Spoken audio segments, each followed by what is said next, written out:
Hello, I'm Helen Bach with the California Egg Commission, and I'm so pleased today to be able to introduce you to Howard Helmer.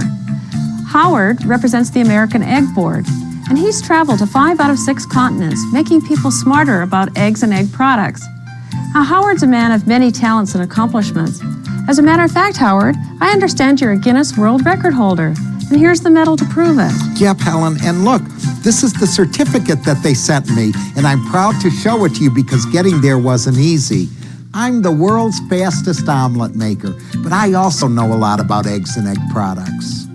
And now, enjoy Howard's presentation on omelets. We're about to talk about my favorite subject, omelet making. And because I think it's the easiest dish to prepare in the kitchen. Not only that, I'm sure it's the most versatile dish in the kitchen. In the whole world, there is only one omelet recipe, and this is it. Try to remember. 2 eggs and 2 tablespoons of water. Got that? 2 eggs and 2 tablespoons of water. Did you get that? Yes. 2 eggs and 2 tablespoons of water. What is the universal omelet recipe? 2 eggs, 2 tablespoons of water. That's correct. But 2 eggs and 2 tablespoons of water only makes 1 omelet. If you're making omelets for 4 or 5 people, you should never make 1 giant 10-egg gonzo omelet and, and then scrape it into 4 or 5 plates, because then all you're serving is scrambled eggs with stuff, An omelet is a nice, neat little package, 1 omelet for 1 person. So, say you are making omelets for 4 people, then what you do is in a big bowl you break 2 eggs and 2 tablespoons of water times 4 equals 8. Right, 8 eggs and 8 tablespoons of water. And you see, this is a standard kitchen soup ladle. Every kitchen in America has one of these. Well, I'm going to tell you something amazing about this ladle. When the first guy, whoever invented this thing, was thinking, how much should I make this ladle hold? It was like God said unto him, make the ladle hold 2 eggs and 2 tablespoons of water. What a break. So, if you're making omelets for 4 people and you have 8 eggs and 8 tablespoons of water in a standard kitchen soup ladle, ladle in your first omelet, 40 seconds later, out it goes onto the plate. Ladle in your second omelet, 40 seconds later, out it goes onto the plate. And your third and your fourth, and in 160 seconds flat, you have omelets for 4 people, and the cheese is scarcely beginning to melt in the first omelet by the time you're turning out the 3rd and 4th omelet. Any questions so far? Good. This is an omelet pan. It's an omelet pan because the sides are sloping, see, versus a frying pan where the sides are square to the bottom. And the reason is you're going to make this wonderful omelet, get it all done, and the omelet, it's imperative that this omelet go upside down on the plate, not slide out on the plate. Upside down on the plate. And I'll show you why in a minute, but for that reason, this pan, which is also a similar or called a saute pan, because the sides are sloped so that you could saute up the sides and over, this is the cheapest pan I could find. That's why I'm using this pan. This is a $10 frying pan. You could buy it in any supermarket, you could buy it in any discount store, but get it hot. How hot? So hot that it makes you nervous. Because, it's easy in a restaurant kitchen for professionals to keep their pans always on the stove, always hot, and move it to here and move it to there to control the temperature. But it's difficult to ask you in a consumer kitchen to take an empty pan, put it on the heat, put the heat on high, and let it sit there and get hot, empty, at least until you can feel the heat come up off the bottom when you put the palm of your hand at the lip of the pan. And now it's ready to go. But now, and I'll tell you why that's important in a minute, but now this pan is so hot that if I put in butter, it would scorch right away because, that's what happens, it turns black. So I have to use either margarine or olive oil or vegetable oil or something like that, but I'm using margarine today. And so here's my technique. I'm gonna take a tablespoon of margarine, put it in the pan, kind of just use it around. Then, quick before it burns, because my pan is so hot, 1 ladle full of egg, and when the cold egg hits the hot pan, it's gonna burst into all of these bubbles and big bubbles and little bubbles all over the pan. And you know what that is? That's the water steaming and turning to steam and lightening up this omelet. And that's why I use water, not milk, because this pan is so hot that if I use milk, the protein fibers toughen and the egg lays dead, at the bottom of the pan. But the water loves the heat. Let me turn this down just a little. It might be getting too hot. And so now, once I have all of my bubbles in my pan, with the spatula, you can use a fork some, go like this. This is La Technique. Zhung. Got that? Here's La Technique. Zhung. Zhung. Because when you zhung like this, you expose all this pan surface. What a fine place to cook the raw egg. Tilt the pan, the raw egg runs and cooks there. Fine. So I think I'll zhung a little at 9 o'clock and tilt. Zhung a little at 6 o'clock on the pan, zhung, tilt.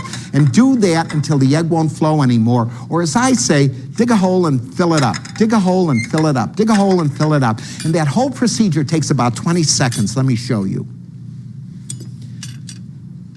About a tablespoon of margarine in the pan. Ooh, that is hot. Too hot, maybe.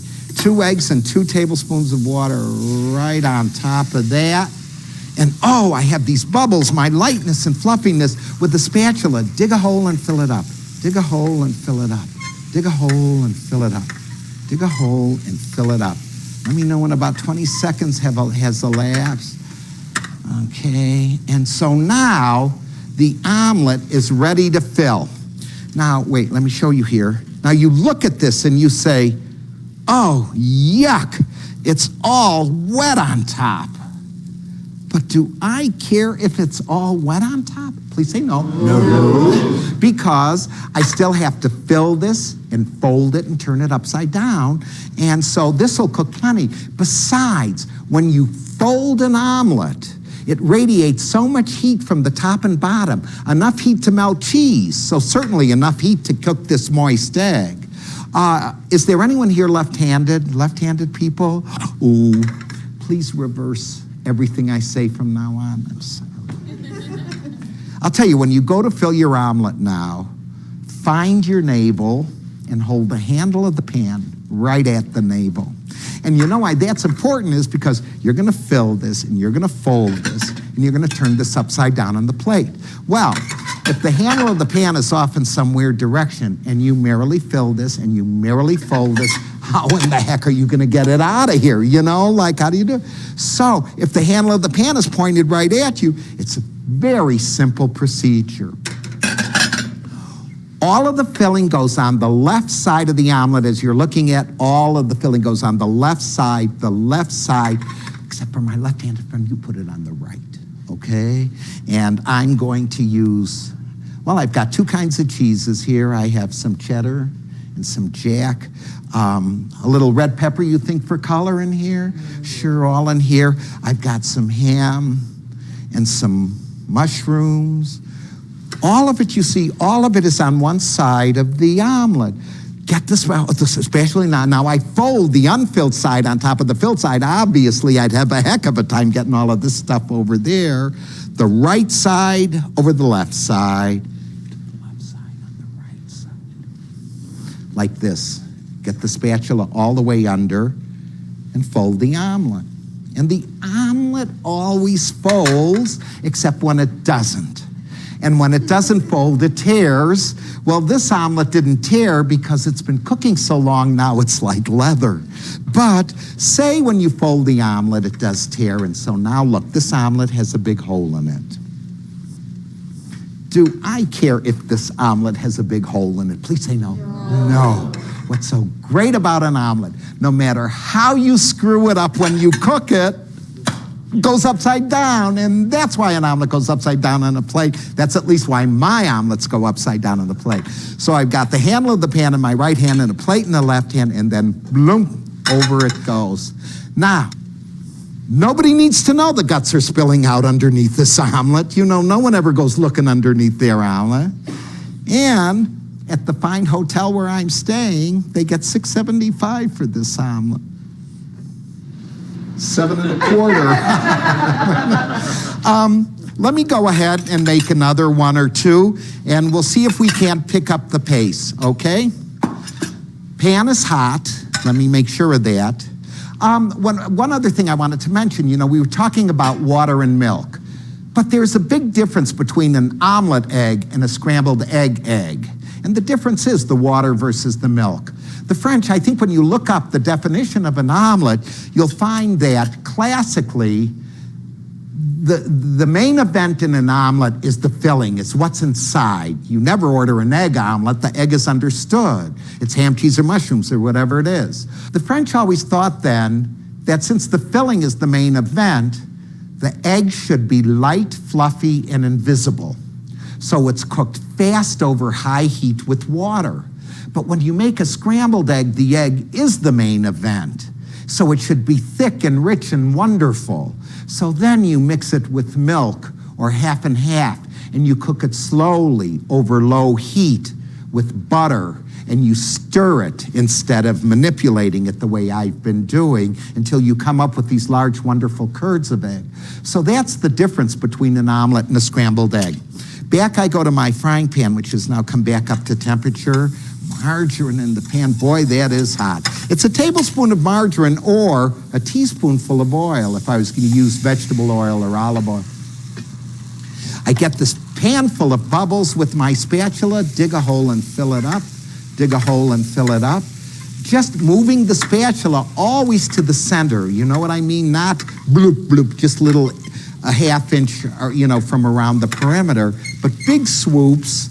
And again, only until the egg stops flowing, which is now, and that's about 20 seconds. I find my navel, I point the handle of the pan there, and in this omelet, I'm gonna put some yellow peppers and green peppers, my vegetarian omelet, some red peppers, some mushrooms. Here's what my omelet looks like. Spatula goes under, fold it, upside down. It happens so fast, you scarcely believe it. Always it works. There's nothing you can do to mess this up. It'll work for you every time. And I promise you, as simple as this looks is as simple as it is. We were talking about the different kinds of omelets.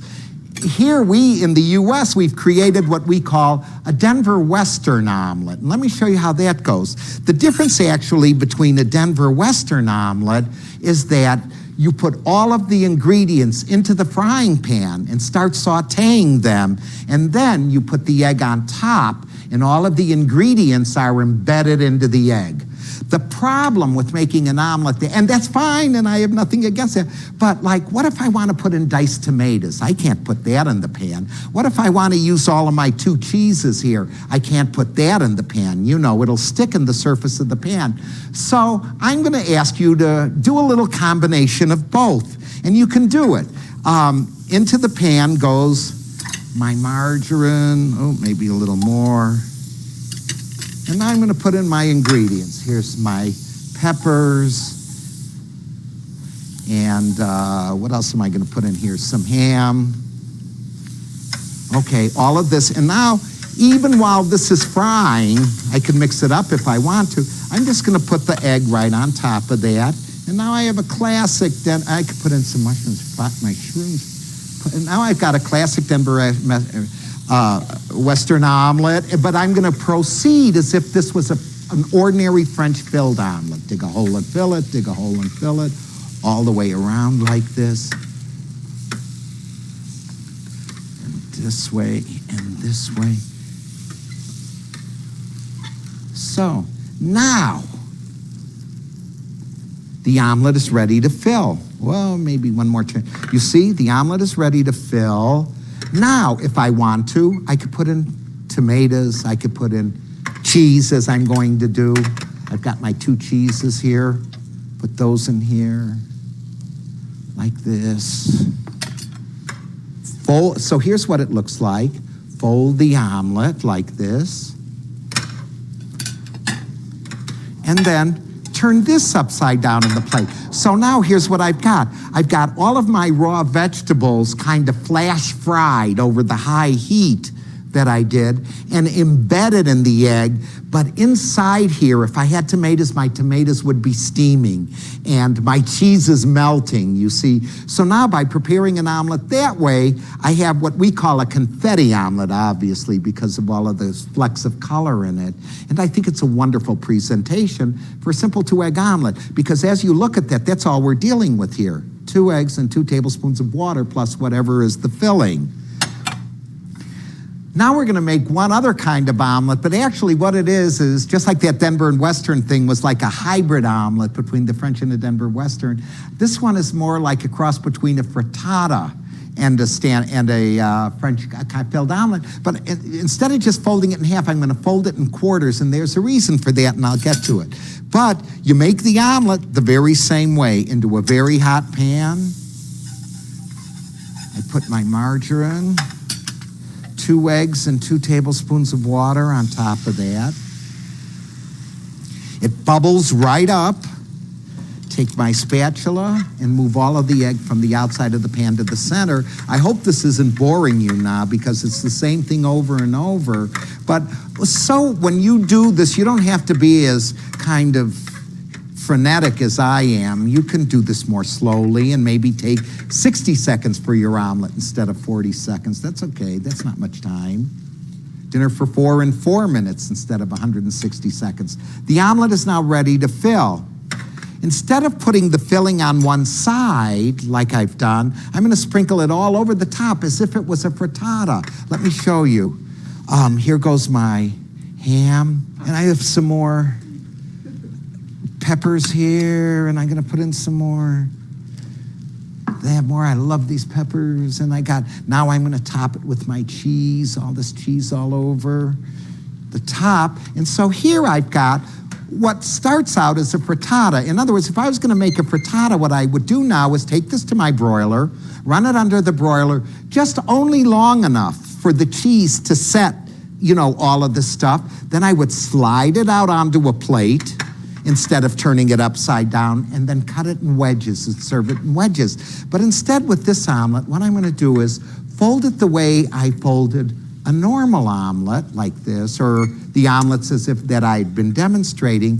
Then one more time, fold this one side over the other side so that I have essentially a wedge here, a wedge of egg, which I'm, just like the other omelets, going to turn upside down onto the plate. Why on earth would I want to prepare an omelet this way? Why would I want to fold it this way? Well, because the omelet's going to stay hotter 3 times longer because of the concentration of heat that's in this omelet versus folded in half. The concentration of heat is twice that it is in a folded omelet. Not only that, it's just an interesting presentation. And also when you cut into it, because you go through 4 layers of egg, when it gets on your fork and you put it in your mouth, it has an altogether different mouthfeel to it than does an omelet that you simply fold in half.